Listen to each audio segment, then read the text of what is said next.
ते का कहते रही पहले बोल। दोस्तों क्या चाहते हो कि आपका सांसद ते का चाहत रे बताओ बोल। ऐसा भाषा के का प्रयोग करे के चाहिए पवन सिंह के।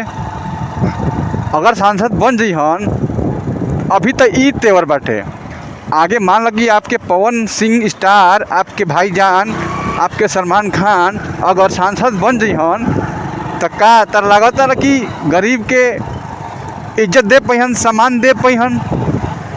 ई आरती न्यूज़ वाला के भाई के छोटा दिखावत रन ते का चाहत रे बोल। बतावा ई कोनो एगो सांसद के लैंग्वेज है।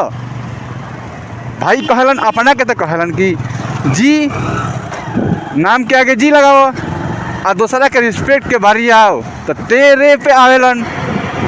तो कहीं ना कहीं भोजपुरिया समाज के समझे के चाहिए बात कि कुल और सांसदी के चुनाव लड़े के बाद तो कुल ना कहे के चाहिए। लेकिन अभी भी पवन सिंह राजनीति में बिल्कुल नौसिखिया बन। इनका के सिखला के जरूरत बाटे। रवि किशन से, मनोज तिवारी से, बहुत बड़ सांसद बन लो, उन लोग से सिखला के जरूरत बा इनका। आ भोजपुरी में बहुत ही बढ़िया कलाकार हन, हमने के कहे नहीं जा, लेकिन बोले के इनका तमीज़ नहीं खे।